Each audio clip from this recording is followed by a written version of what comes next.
Okay, well, that wasn't it. No, it didn't go on and off.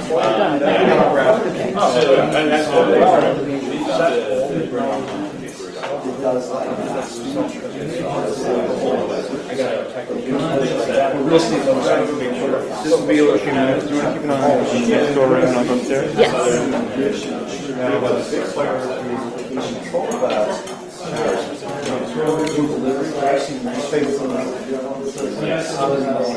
I saw. So that's definitely. And there's multipliers that are going to And they're driving, how do you get that? So they might get something on the same height. They do this stuff later. Yeah. And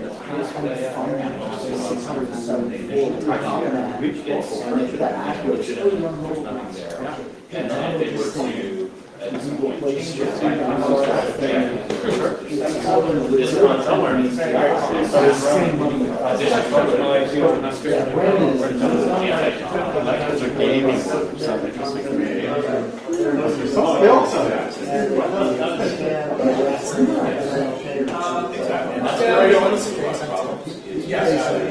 They will change it based on what's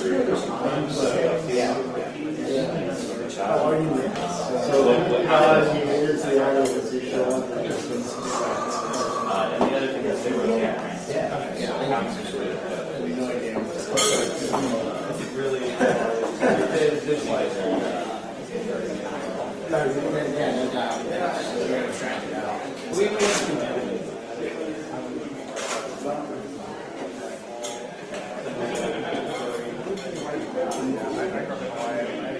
So, we build infrastructure.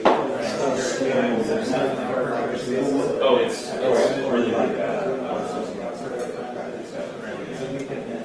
I mean, I don't know if they did it right.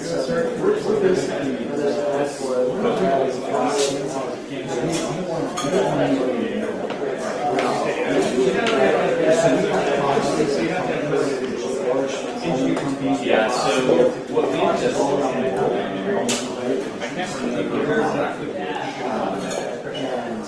which website it was, but it was already. So you go, there's like a small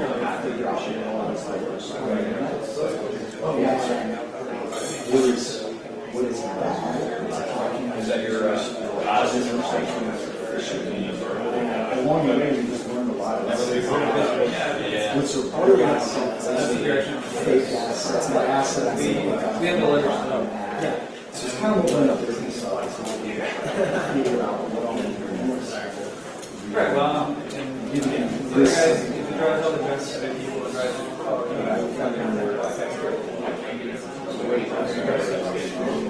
it's all about biology. I mean, some of it's open source. There's a lot of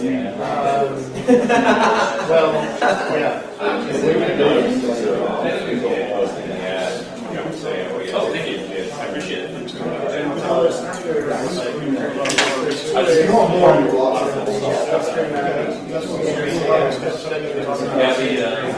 Did you want me to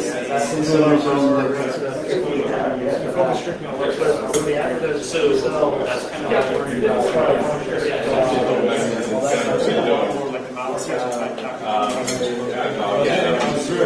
Still recording? The red is on. They may still be going to the next service. You get to just get 45.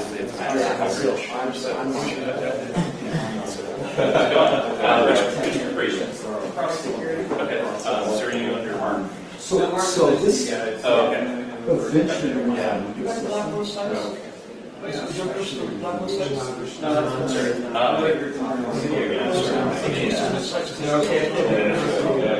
this is Tom. So yes, I'm not sure what we're right now, but whether it's oh, that's you. Excellent. Got it. That's I would love to chat with you. But Very no formal process. You guys are doing platform protection. we just have protection strategy, so I think that we talked about that a little bit on our blog.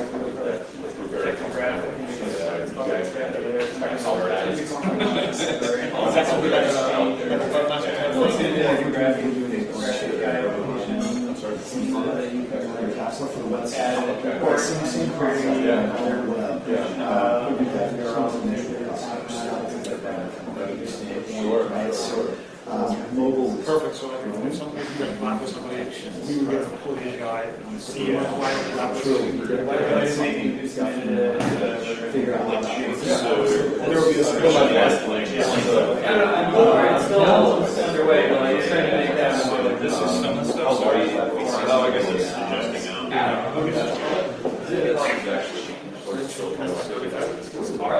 suggesting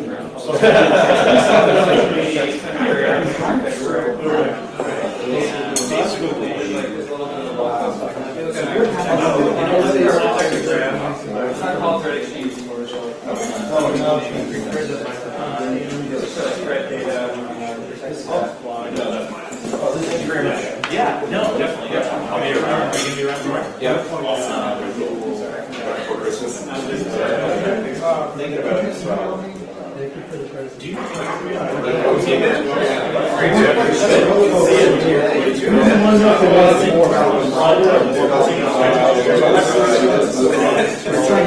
I'll be here.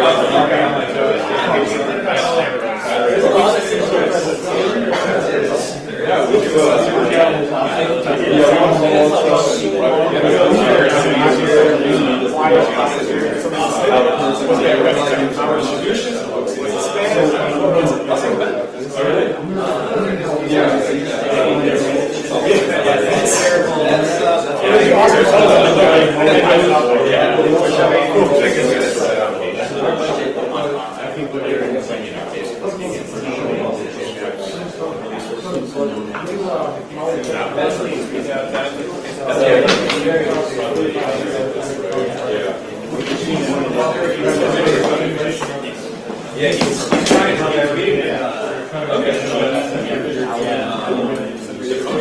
Yeah, that's what apparently Gene said. So they put that on hold just because it didn't seem like it was going to be a useful discussion at that time. So our core product is we do that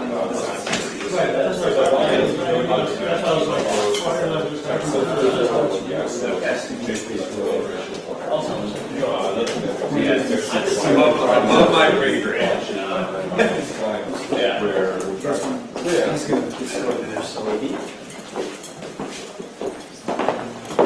So we track basically every install if it happens and when it runs, make sure that it hasn't been tampered with. And if it hasn't, then we'll go ahead and give you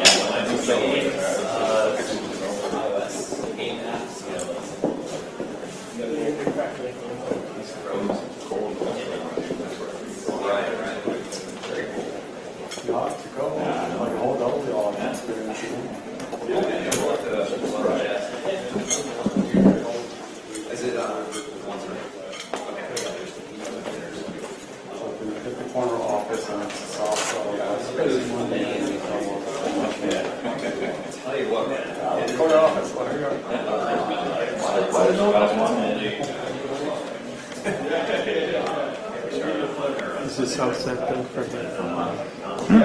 Is it all set for him? I'm just filming it, yeah. Okay. I don't direct him, he directs me. And then the audio too? Yeah, as long as he uses the mic, I'm good. Yeah, I think I'm just going to use I'll just hear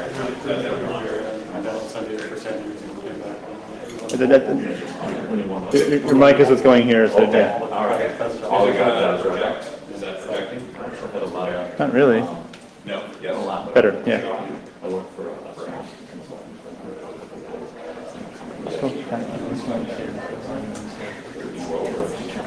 There we go. Okay. All right. Awesome. So my name is Robert Wood. I'm assuming that we start. Well, it's the beginning. So I'm effective manager with Citadel, and today we are going to be talking about threat modeling as a process, and specifically how it applies to the gaming industry. So one of the things that we'll discuss is that gaming is a very interesting industry for a lot of reasons. One being that not everything has to be super secure. So it's not like the financial industry where we know that we have to secure people's money, and we know that we have to comply to certain federal regulations, PCI, and all these other kind of policies and such that could potentially cost an organization a lot of money if you don't. But on the same hand, gaming, many games have certain virtual economies and things like that behind them that they do have to secure because there is real money tied to those things in a back-end black market for accounts and virtual credits, things like that. So we'll discuss how a lot of these concepts, while unique to the gaming industry, can also be very usefully applied elsewhere. As I'm sure you guys have no doubt watched and seen many YouTube videos on threat modeling. So here's our agenda for today. We're going to go kind of touch on a brief overview of what threat modeling is as a process here at Sigil. As I'm sure you also know, there's a lot of different definitions of how people do threat modeling. So I'll just give you a quick introduction to how we interpret it and how we do it. We'll then talk about some of the unique elements and risks of and in the gaming industry. So oftentimes when we're evaluating risk and identifying attacks and vulnerabilities and such in a system, we want to be able to tie those back into business risks. And that's really how we get things to change, is by answering that so what question to the business stakeholders. If you can't answer that question, oftentimes it's very hard to get budget reallocated to a defensive initiative and actually influence change, which we as security people want to do. We'll then actually walk through building a very, very simplified threat model for an online game. And then we'll do a little bit of a bake-off between certain types of games. So as I'm sure you can imagine, a mobile game that is very single-player oriented, doesn't have a lot of online concepts, versus something like World of Warcraft or League of Legends is much, much more complex and has a much broader attack surface and different revenue model. All of those things can influence the threat model and how you evaluate risk and assess risk within that system. And then we'll have some concluding remarks and questions and such. So, threat modeling overview. So a threat model at its root is really a depiction of a system's attack surface and how a threat, and I'll define what we interpret a threat as, is going to target assets within that system. So in order to start building a threat model, we first have to understand what that system looks like. So there's a lot of different ways that you can represent a system. You can have data flow diagrams, you can have a logical diagram, you can have class diagrams, you can have a deployment diagram. There's a lot of different ways that do that, and one of the reasons that there's no standardization on threat modeling is because there's no standardization in the way that we represent software. And a threat model does not equal a network topology diagram where somebody's just looking at different threats. So network stuff, software stuff, it's connected, but it's not the same. So, like I said, in order to build an accurate threat model, we first need an accurate system representation. And some of the ways that people use threat models is we can identify the various ways that a threat agent, again, we will outline exactly what a threat agent in this context is momentarily, how they will interact with that system depending on where they live within the system, whether they're an insider threat, whether they're a malicious user, just somebody out on the internet, malicious DBA, whatever the case is, somebody in the supply chain of the system, how they're going to interact with the system and compromise assets. And a threat model is oftentimes used to identify design flaws, which the software security issues kind of break down into about a 50-50 split between implementation bugs, where somebody screwed up either by omission or just screwed it up. Something with regards to typing a SQL statement, or did not correctly validate input, or encode something before it's written to a page, resulting in implementation issues such as cross-site scripting, SQL injection, buffer overflows, things like that. So design flaws alternatively sit on the other side of the fence, and it's misuse of cryptographic primitives, insecure sorts of entropy for certain things within your system. So, all right. So some basic syntax that we're going to cover for our threat model, our threat modeling presentation here. So we have assets, controls, threat agents, trust zone, attack vector, and attack surface. And I'll walk through what each of those is going to mean within the context of this presentation. So an asset is not just a database table, for instance, with passwords. An asset is really any piece of information or system functionality that needs to be protected. So it's administrative functionality, an admin portal. It's user passwords, payment account information, anything like that you want to make sure that a malicious adversary can't get their hands on because they can do something nefarious with your system. A control is what protects our assets. So SSL, protecting stuff as it's going across the network. Output encoding to prevent, as one measure to prevent cross-site scripting attacks. Things like that. Adaptive hashes to secure your password storage, stuff like that. So a threat agent, if we think about the very basic Merriam-Webster definition, a threat is someone or something that could cause trouble or harm. So a threat agent is the thing, the entity that is going to attack your system and interact with your system. And so we refer to that as a threat agent, and it's the thing that is going to, a threat uses an attack vector to attack a component to compromise an asset. It's basically the workflow that you can think about interpreting a threat. Yes. So, there's a lot of different ways that we can look at threats because they're not all the same. A script kiddie who just Googled how do I hack Candy Crush to get unlimited points or to bypass this level is very, very different from somebody who is very skilled in reverse engineering and is going to pick apart that Candy Crush app or some very, very complex game like World of Warcraft and the reverse engineering proprietary protocols and things like that. So there's a few different things that we want to break down and quantify about our various threats that we consider.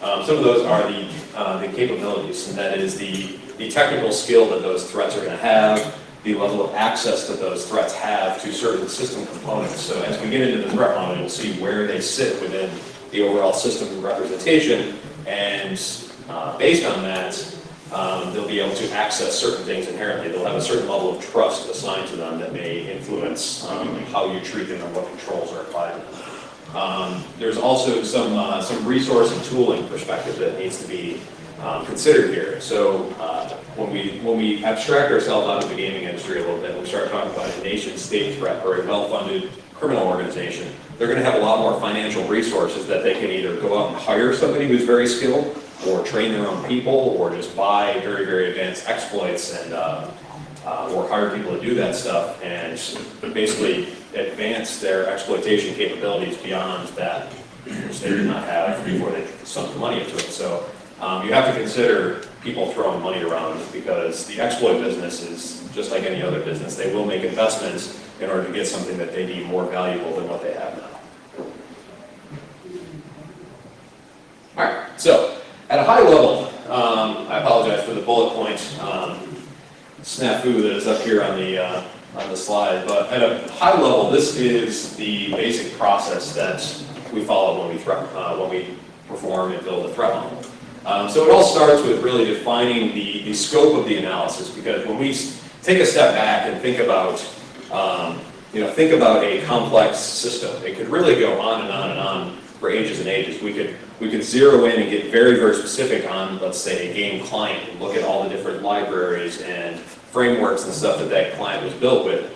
We could do a threat model on a particular protocol that a client and server are communicating with. Let's say it's something proprietary based on protobufs or something. We want to really dig into that and see the request and response exchange of communication. Or we can model the entire system. And sometimes that if we're using third-party payment processors or third-party like threat intelligence services or log monitoring services, then the scope can you can get a lot of scope creep from these kinds of assessments. So you want to define where the boundaries of that are, and maybe you consider it, but you don't dig into it. So the next step is really diagramming the system structure, and again, not the network topology, even though you do get some of that information in there when you talk to people. But this is really where you start interfacing with the system architects, the system engineers, the developers, and a lot of this is driven through interviews with those individuals. So you're going to be going through and doing structured interviews. We usually break it out into 30 to 45 to 60-minute interviews, depending on what that person knows and what they have to contribute. And we'll take very detailed notes. Within those notes, we capture what might be an asset, what might be a control, what might be a threat, and highlight that, save it for later. If they have any documentation, you'll want to make sure you get all of that. That way, you can maybe get a head start on your representation process. But you're really in the information gathering stage at this point.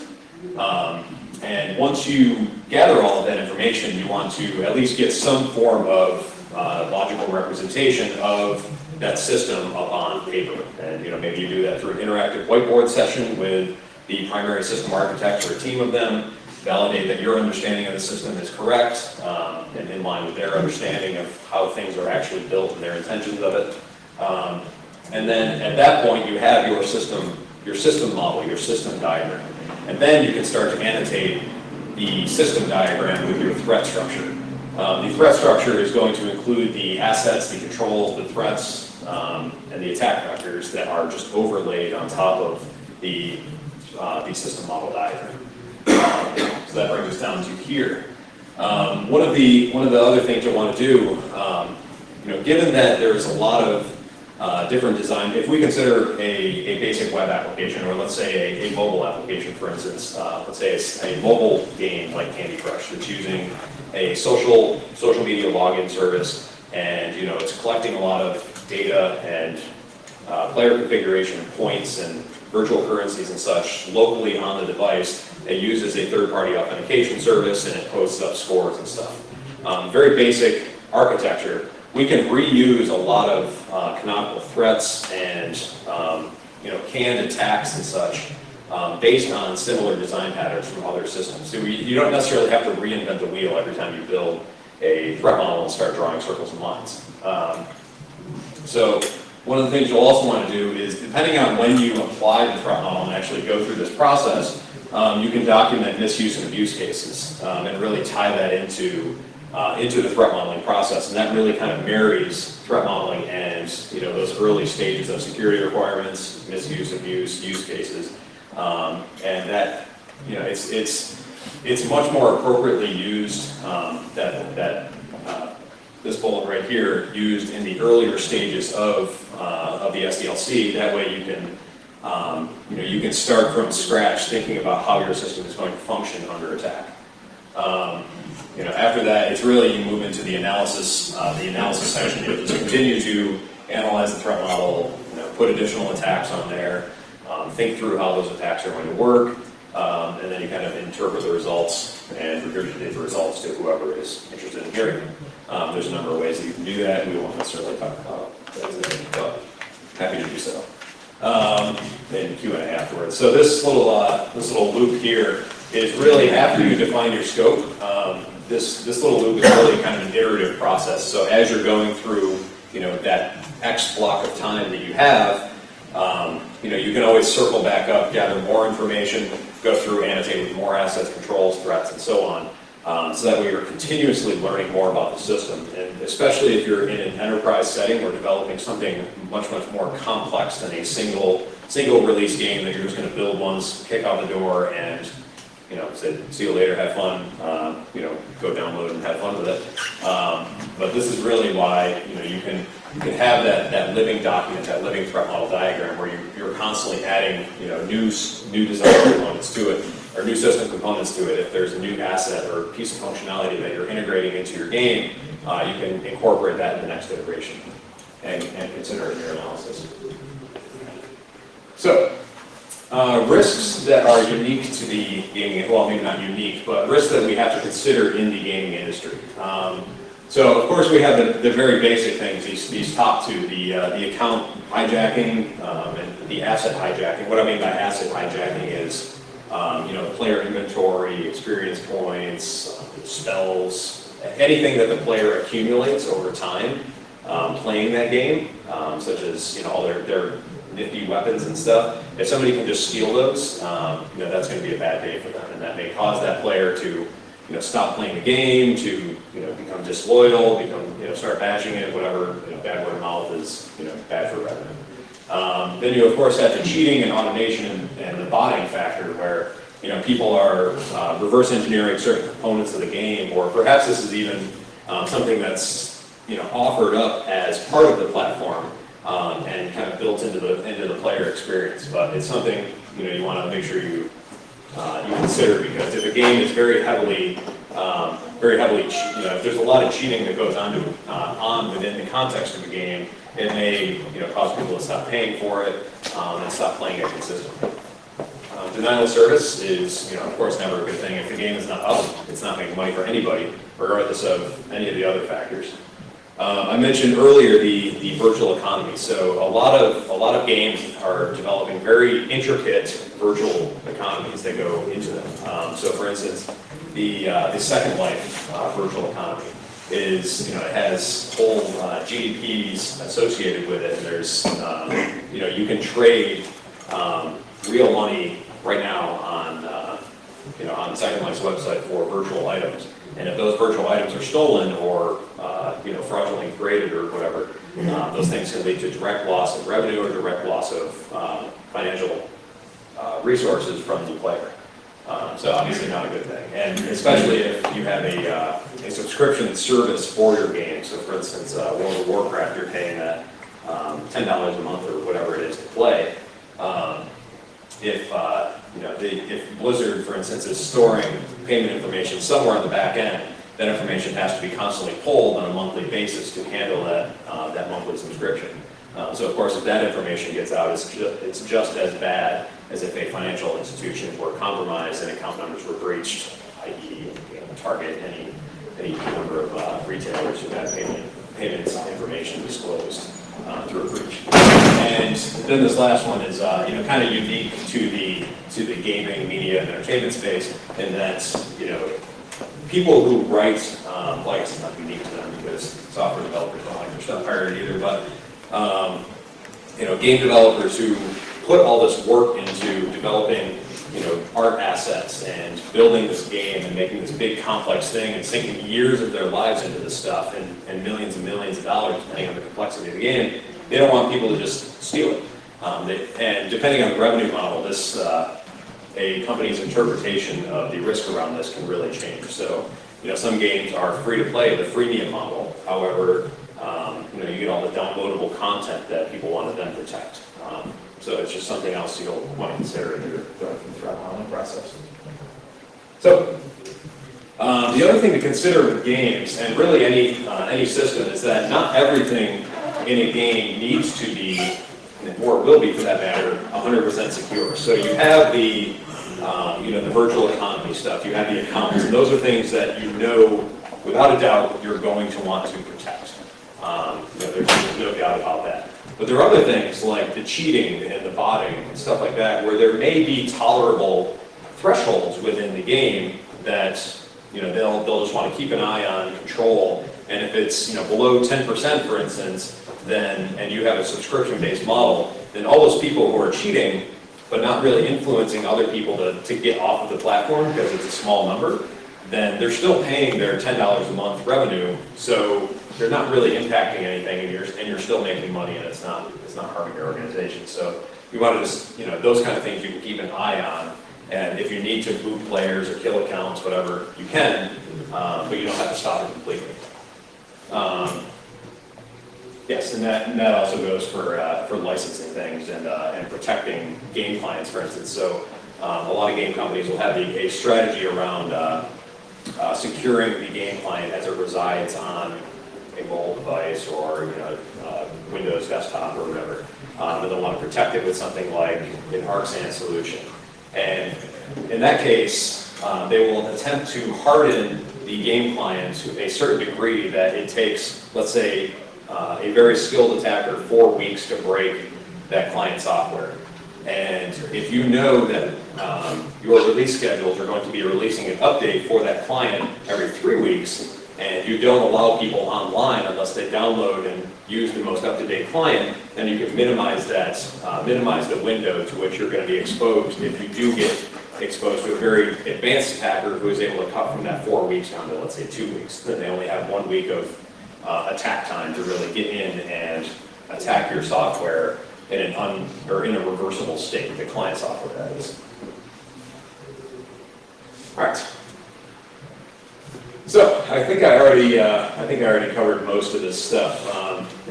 While I did mention the threat model is not a network topology diagram, we are going to capture various communication protocols that connect different components. So that'll kind of lead us into. That's harder to see than I expected. I apologize for that. So this is a very, very simple. Threat model diagram, and I don't know how much of a pain that is to see. Is that really bad? Sorry. So I will be sending, or these slides will be available for anyone afterwards. So I'll do my best to walk through this, and is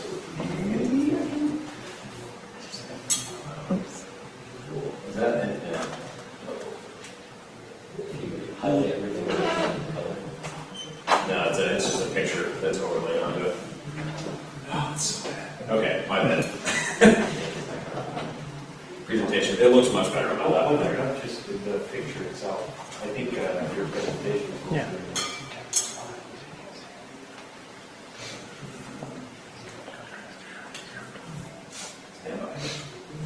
Oh, I want to see it. I know better. All right, so.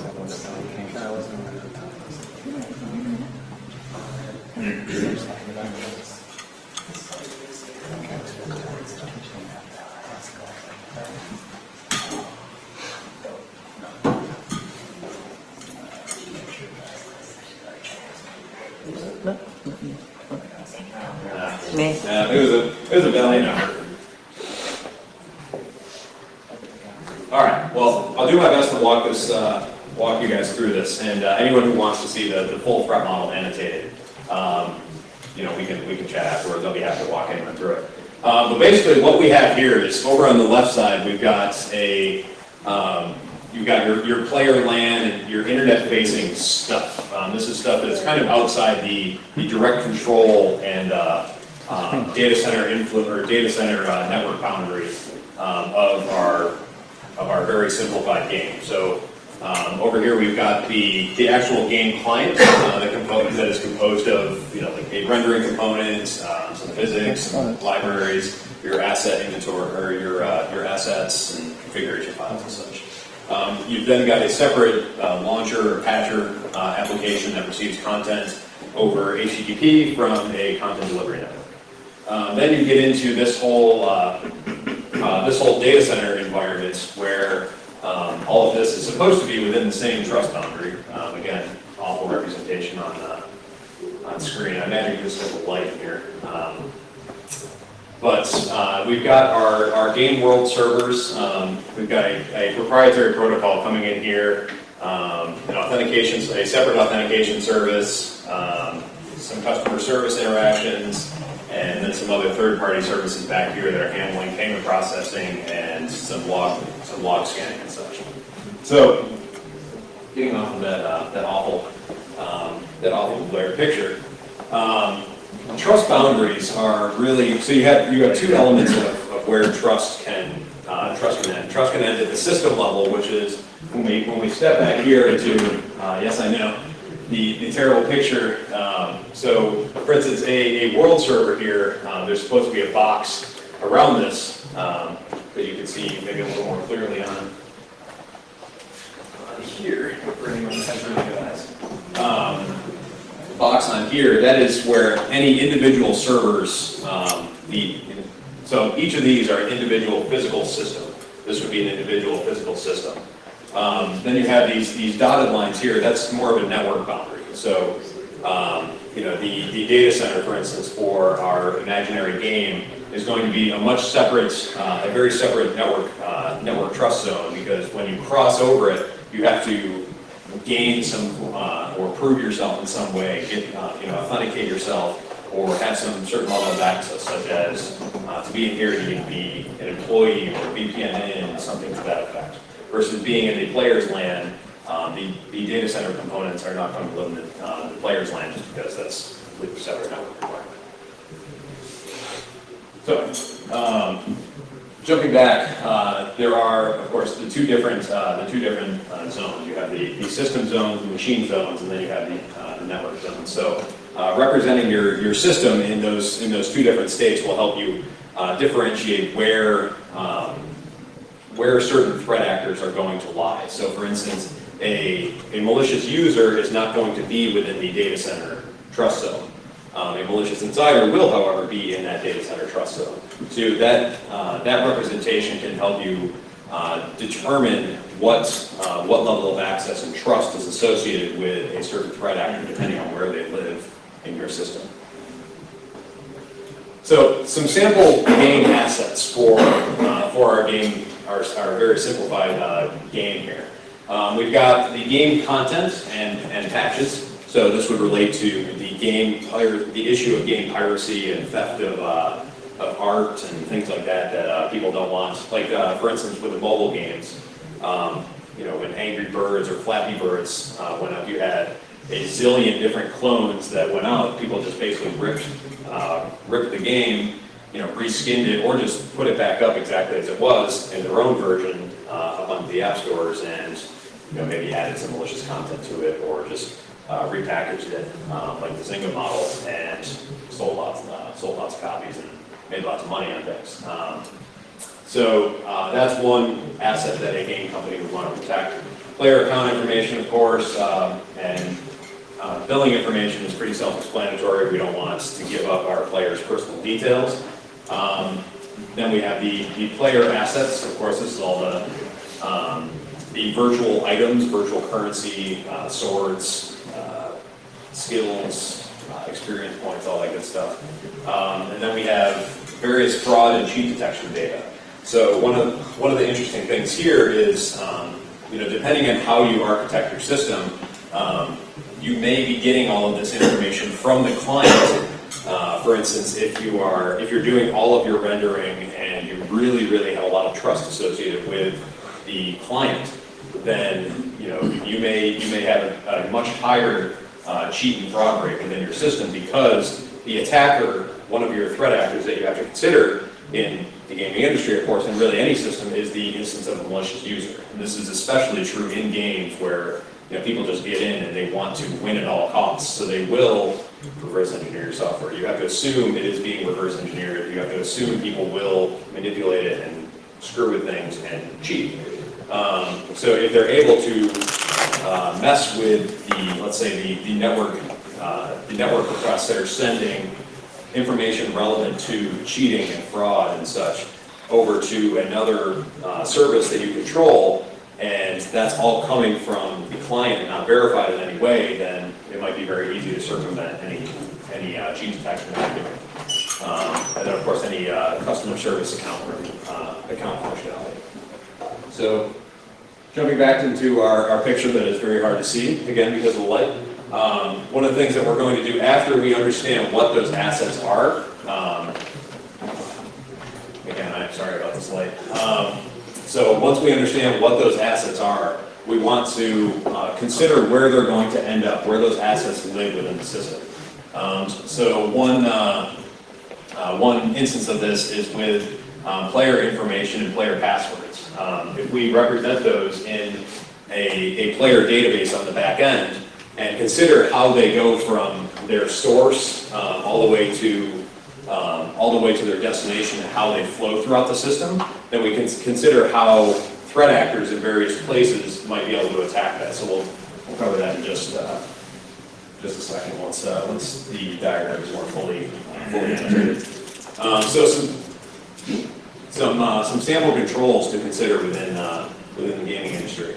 So, of course, with anything, we have our encrypted protocol. So when we're sending sensitive information off to, when we're sending our billing information to, our games, payment website, we want that to go over SSL. We want it to be protected once it hits that website and then back into some backend database. We want to make sure that backend database is there's very tight and restricted access controls around that, and that it's encrypted at rest, all that good stuff. The anti-tamper security on the game clients, we talked about how, a conscious design decision can come into play when we protect our game client, and how that can come into play when we're deciding what our release schedules are going to be, and how we bring software into the market through those betas and stuff. If we, for instance, release our game before we get around to placing that anti-tamper security onto our game client, we release it in a closed or open beta mode. This is just something that's on the roadmap. We'll get to that when it's in production. Your game may already be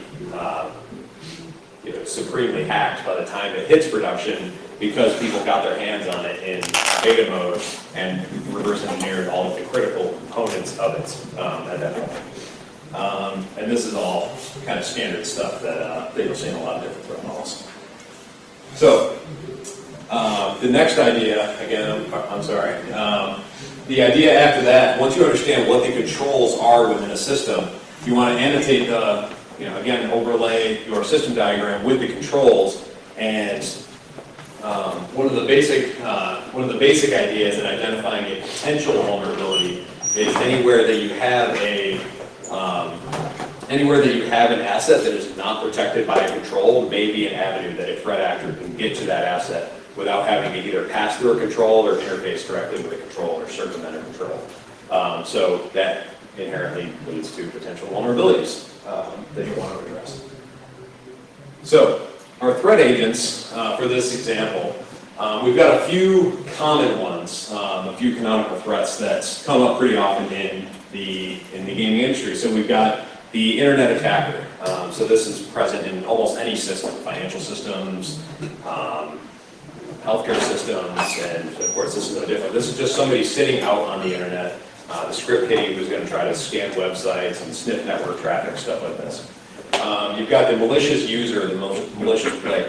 Oftentimes these are pretty skilled threat actors. They understand, and there's a range of them. You want to consider them more advanced, but these guys are pretty skilled in most cases. If you go on some of the more advanced hacker forums and stuff and talk about some of the attacks that these guys are doing, they're pretty slick guys. They'll write their own tools to debug things, to automate certain attacks on controls that you have in place, things like that. You've also got the land-based attackers. So this might be not necessarily the player, not somebody out on the internet, but let's say somebody else who's sitting on the player's home network, or if they're at Starbucks playing on their mobile device, something like that, or on their laptop, whatever. So somebody else who's on the network who can at least see that initial bout of traffic going out and on its way to the game servers. And then in this particular threat model, we'll just consider the insider threat, the internal game users or game administrators.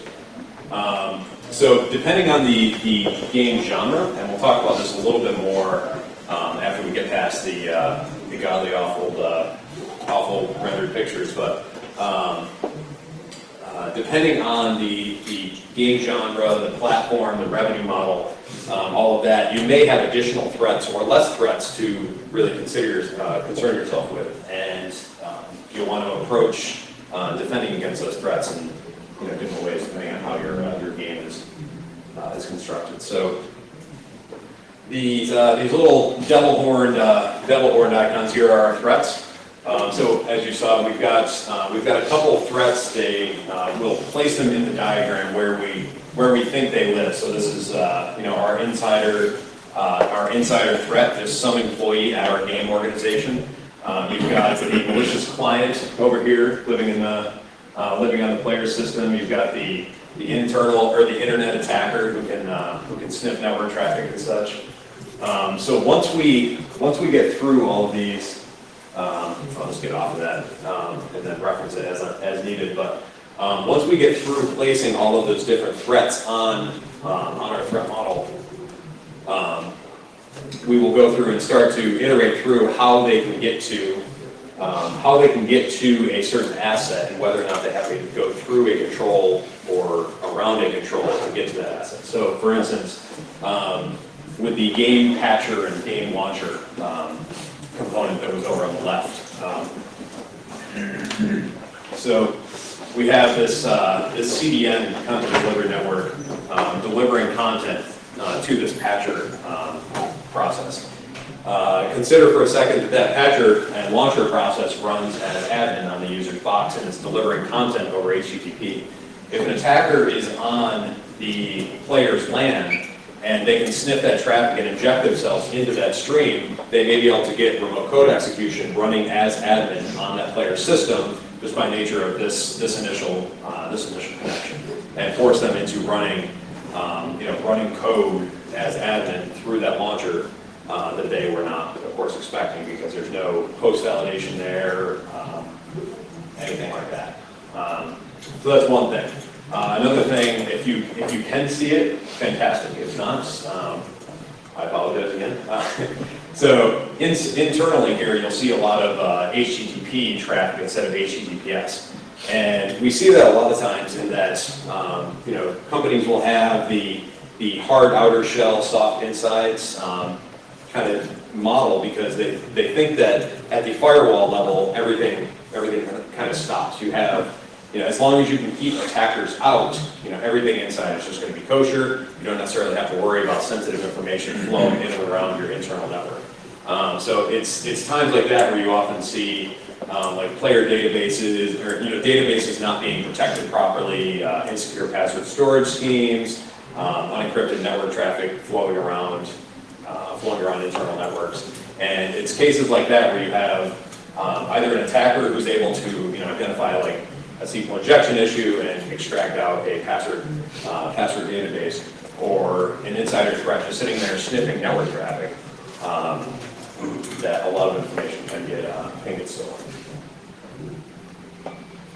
So, a couple of things that you're going to want to ask yourselves, we kind of already covered these, is, again, how do you get to your certain assets? And again, that model there, if you could actually see it and interpret it a little bit, was a very, very simplified version of what would be a game. And again, in that case, we're modeling the entire game system, so including the online backend components. We were considering the client. It was kind of platform agnostic in that case, and we had some customer service interactions and some third-party services in the threat log detection, the log scanning and threat detection, and the payment processing.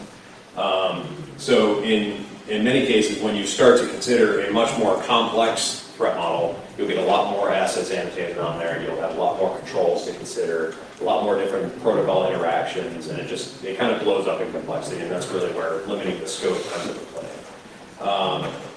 So another thing to note is that let's say for our password database that you observe that your storage or your passwords are being stored using SHA-1, salted SHA-1 hashes. You guys may just knee-jerk reaction that we know that's insecure against certain attacks. You'll still want to note that as a control. You can do it in a couple of different ways. You can maybe note it with like little dash boxes, or circle that, whatever the case may be. But you always want to consider how strong those controls really are in the grand scheme of things. So can they be easily bypassed? So it's not clear text password storage, but it is an easily bypassed password storage technique. So this picture shows up a little nicer and it's much less important. Two of the areas that you really want to consider performing threat modeling within the design of a product, and of course this can be done on existing systems, which is where this over here comes in, but I mentioned doing this at the beginning of a product life cycle. And that's really where moving it left comes into play. And you're able to really marry the threat modeling process and that thought process to misuse and abuse cases, and getting developers, getting designers and architects all on the same page and using the same similar set of vocabulary, thinking about security relative to that product, that game. Doing it over here, of course, you're doing it on a much more functional system. Things are actually in place because code is built, it's running. So you're going to get a lot less things changing. This is a much more accurate representation of how that system actually is. The other thing to consider is in each of these stages, you can use the threat modeling process to drive future security activities that you might want to perform. So if we consider doing threat modeling at the beginning stages of a product lifecycle, product development lifecycle, we may determine that we know that we're not going to, or we may know that we're going to want to use a lot of open source or third-party libraries or frameworks or whatever bundled into our process, or we may want to use certain design patterns that are considered insecure. And so therefore we can identify and allocate more resources towards, let's say, auditing the security of those third-party libraries, maintaining up-to-date versions and secure versions, or we can reallocate static analysis resources towards components that we know are going to be very valuable and valuable to the overall security of the system. Moving over here, it basically you can use threat modeling to drive intelligence and feed intelligence into penetration testing activities, because you're pretty much past the coding at this point. You can use it a little bit to maybe do some additional static analysis or manual targeted code review on things.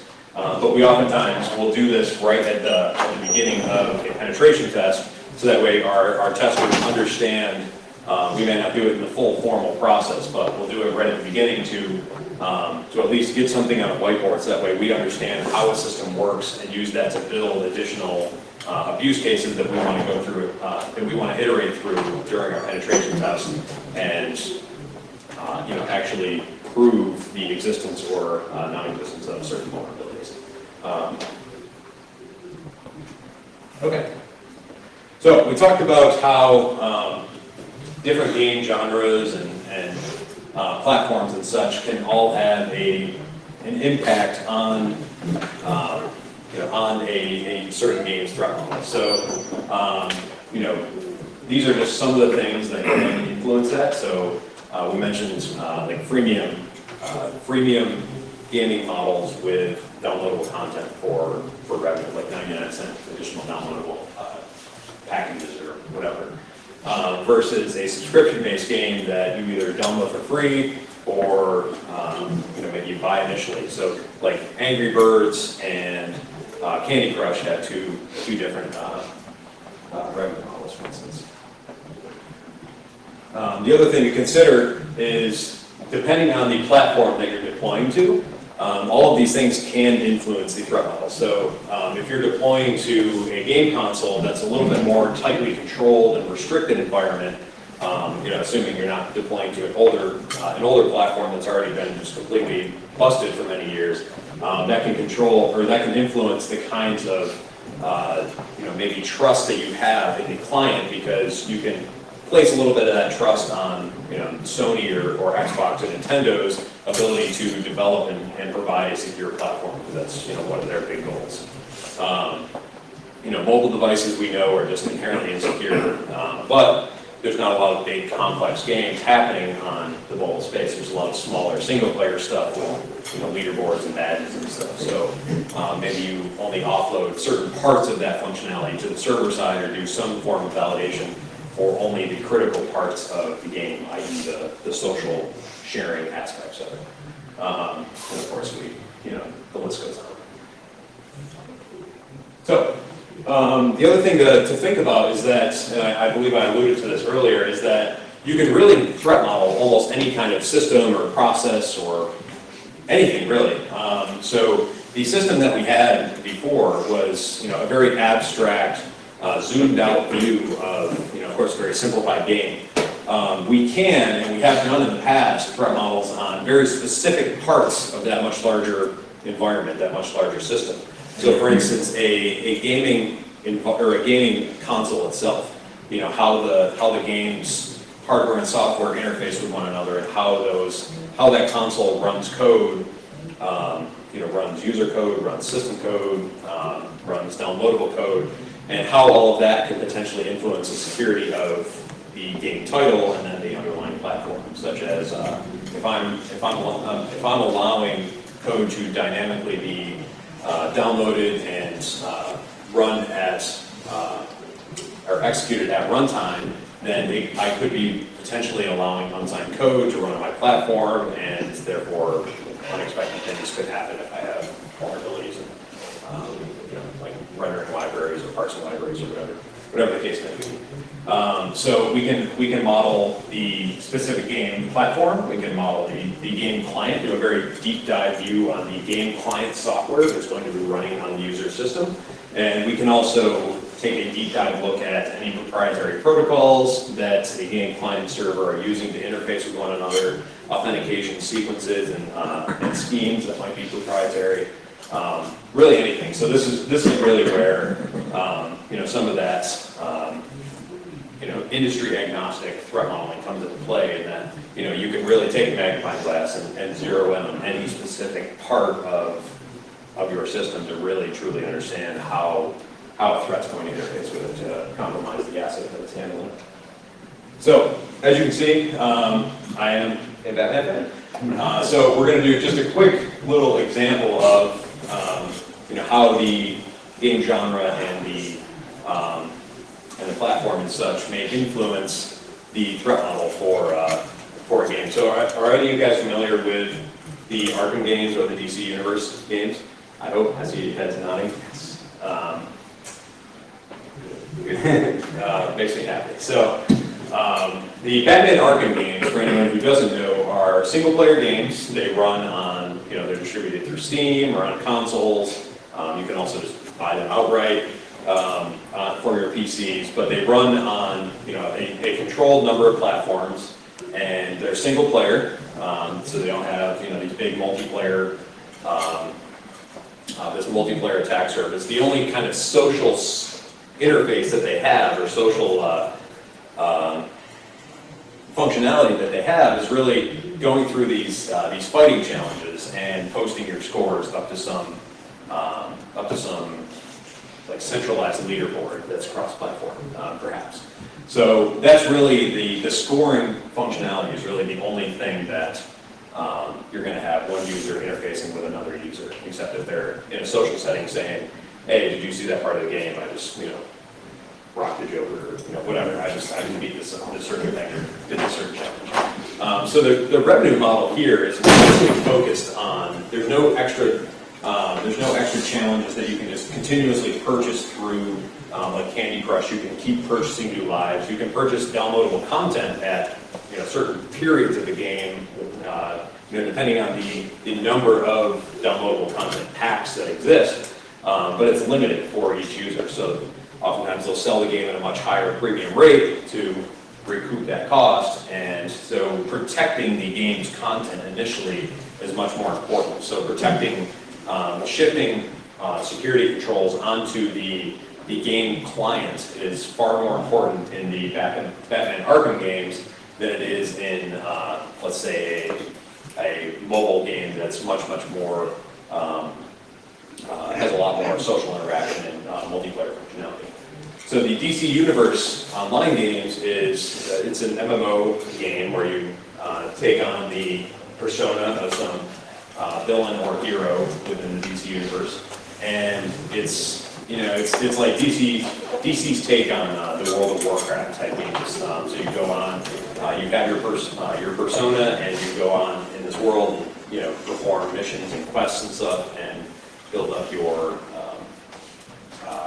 character and, you know, accomplish great things and interact with people and such. So in their case, they have a lot more stuff to consider.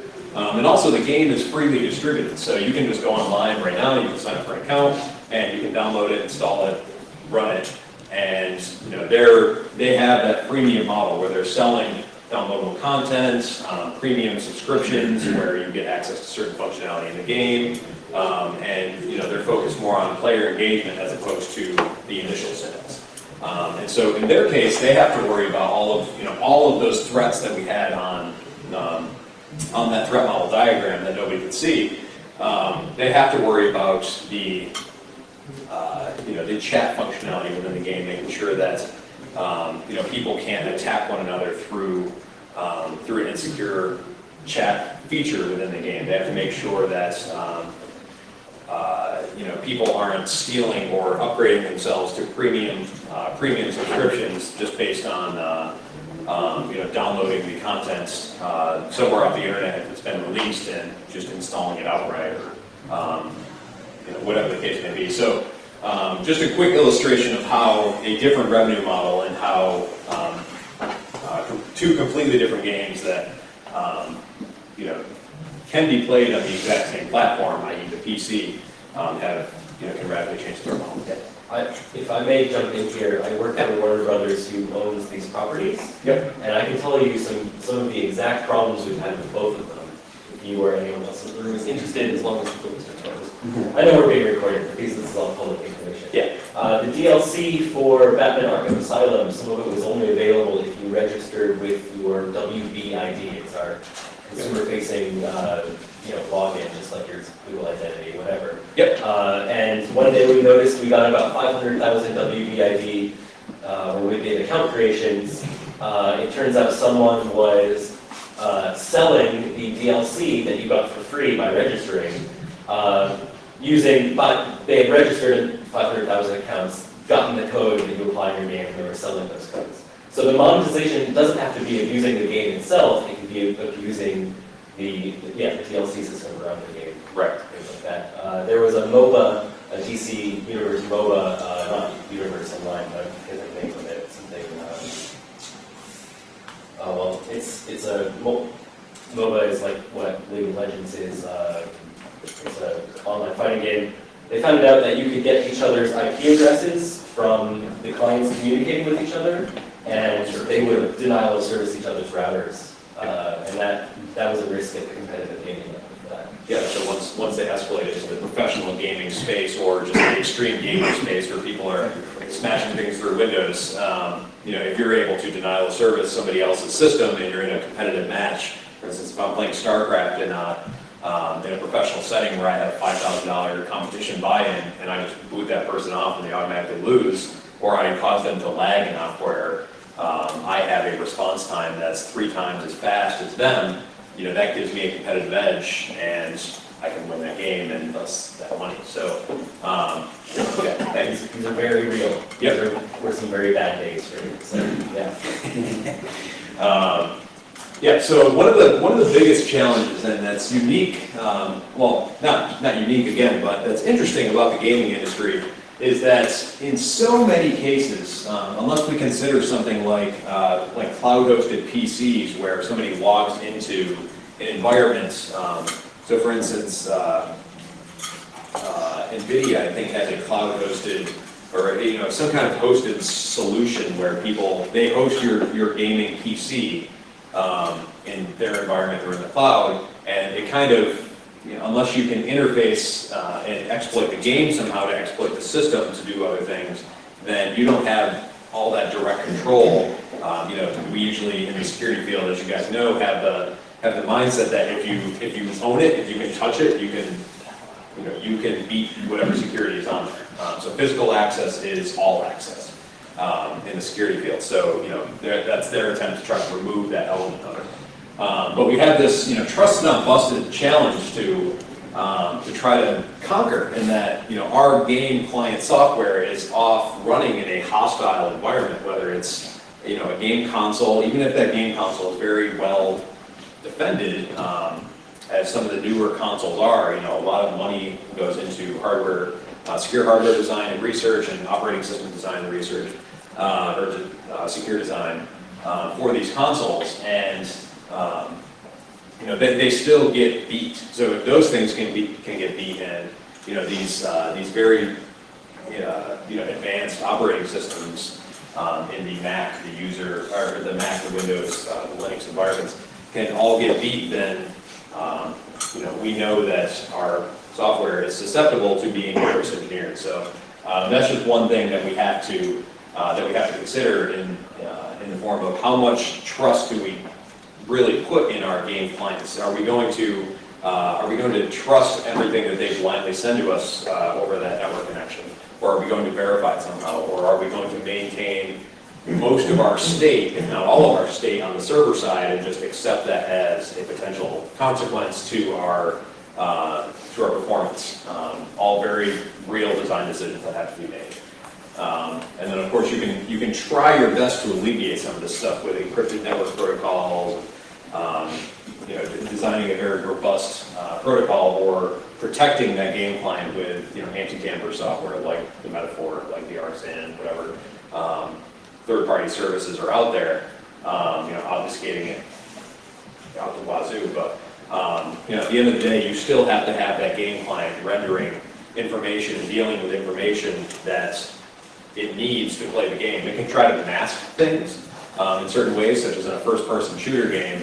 That game client needs to know where all the other players are on the map, or at least most of the players are on the map, even though it doesn't show them to you until they're right in front of your face and in plain view. But it needs to know where they are, so that way, if they cross your view, the client can, of course, render that player object and allow you to shoot at it or interface with it or whatever. So if the malicious user is able to manipulate the game client to, like some Counter-Strike hacks, which just allow players to see through walls and stuff like that, it's all real risks that you have to deal with and consider. So abstracting things a little bit back at the program level. So of course, threat modeling can of course be injected into and applied at certain stages within the program development lifecycle. And really the biggest thing here is that defense in depth is super clutch. So no one control is ever going to safeguard everything. So you can't just harden the binary on the client and expect to win all your battles. You can't just put SSL on it and expect to fix all your battles. I'm sure you guys hear that all the time in security. You run into cross-site scripting and people respond with, "Can't I just put SSL on it?" Well, why will that not fix all my problems? Yeah, so defense in depth across the system and relative to the asset that you're trying to safeguard is really, really, really clutch.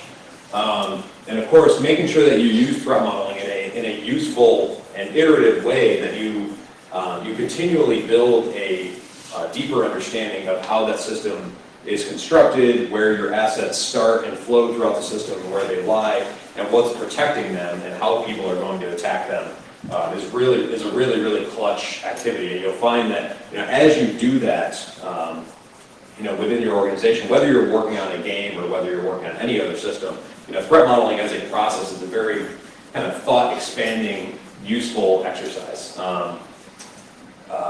You'll get a lot out of thinking through all of these different attack vectors, and it'll really help you, build more secure software in the future.